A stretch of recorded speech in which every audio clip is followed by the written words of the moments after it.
To be perfectly honest, when I heard the announcement that Persona 5 was coming to Switch, in this Muso/Warriors form, I have to admit I was a bit disappointed. I'm sure many of you out there were as well. I really, honestly, at first had no intentions of picking up the game initially, however, the free demo from the Japanese eShop sold me enough to take the plunge. Now, while the demo does give you a peek into what the final game will be like, there really is a lot to unpack with the final retail version of the game. Now up front, I will say that I am still in the process of completing the story, so in this review, I'm going to be focusing mostly on non-story related aspects, so things like the graphics, the sound, the battle system, more stuff like that basically. I mean, if you're wanting an in-depth look at the lore or things like that, there are definitely other videos out there for you.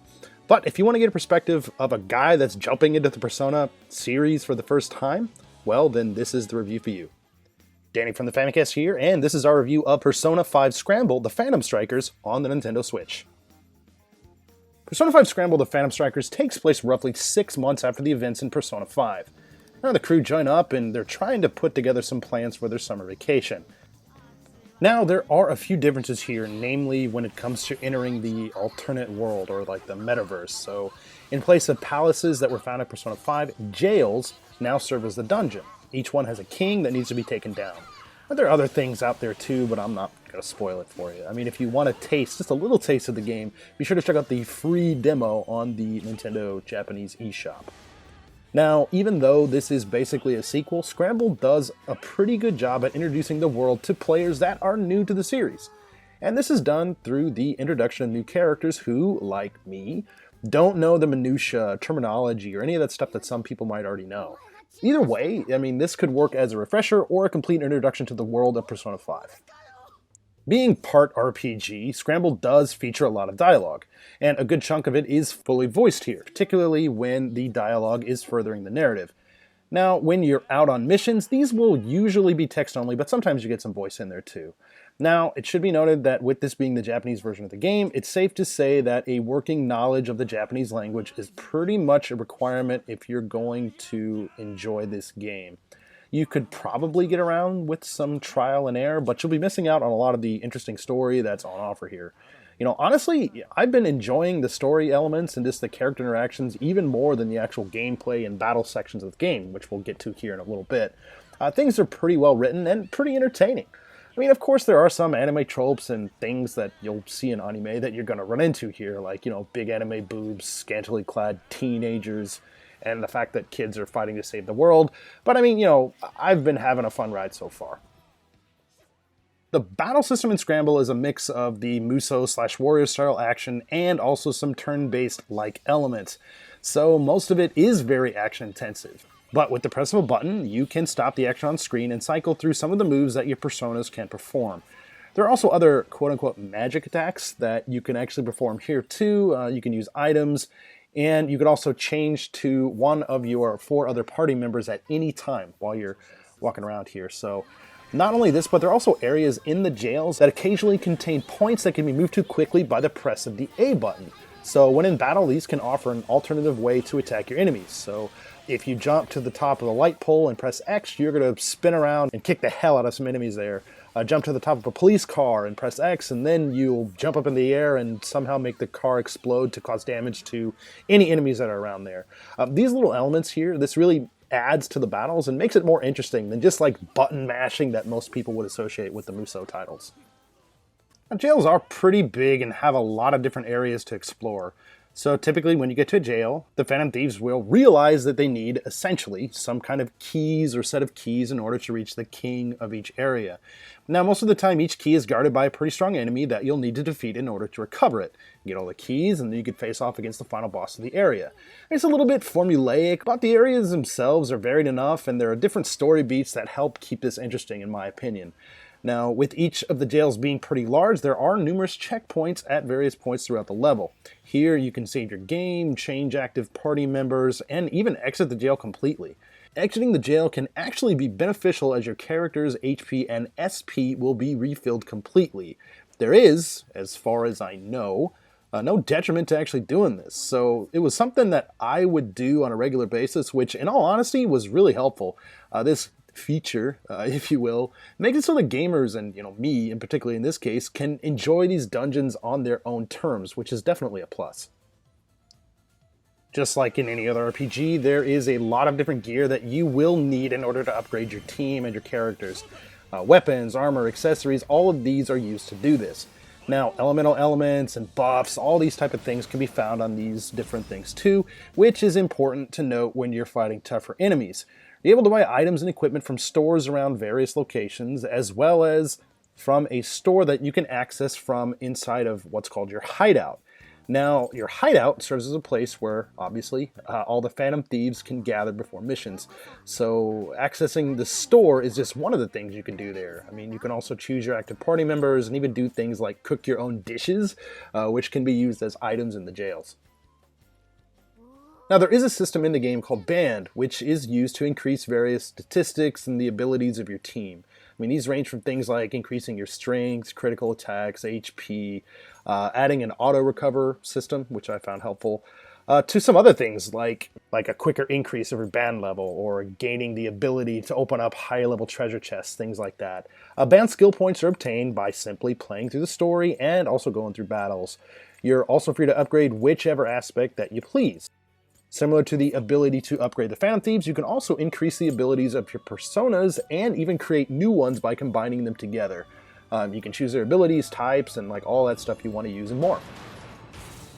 One nice aspect of the gameplay is the ability to change the difficulty at any time in the jails. So if you're finding that you're really getting your ass kicked on normal or hard, you can adjust accordingly. So I've messed around with the game in both normal and easy modes. Now, the normal difficulty provides enough of a challenge to me.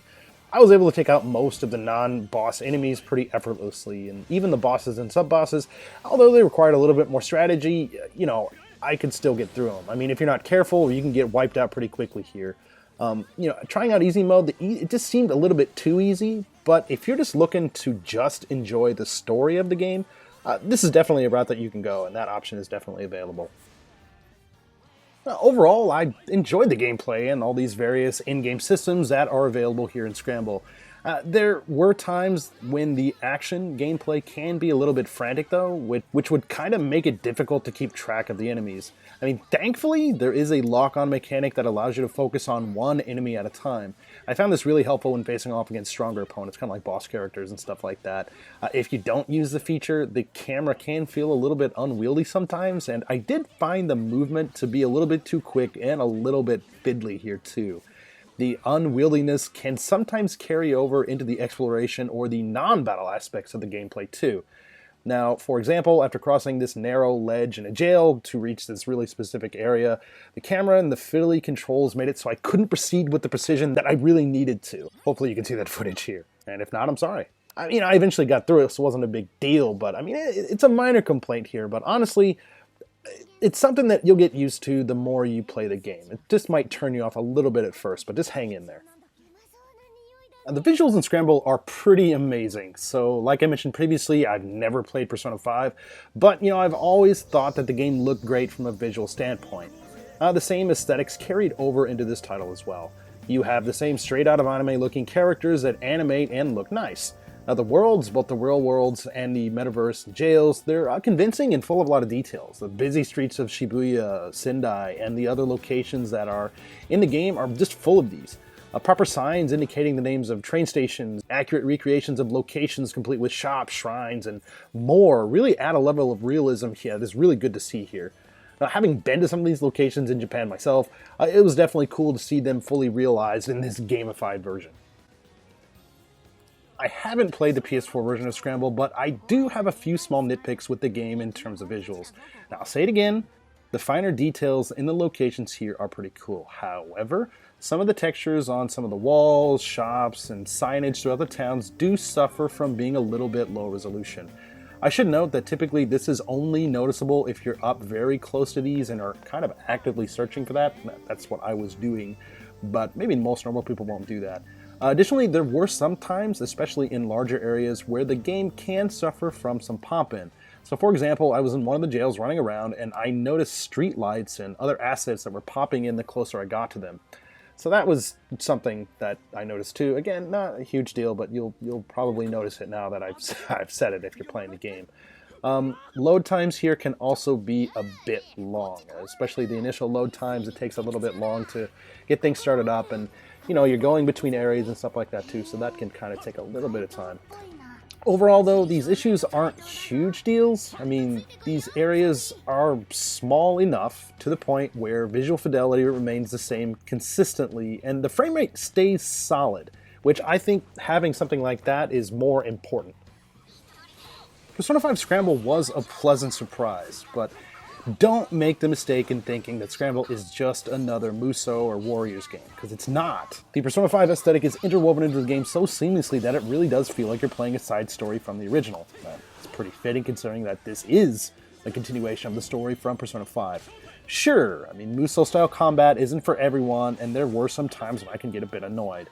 Still, I think that enough was done here in that area of the game to set it apart with the Persona attacks and other magic abilities, stuff like that.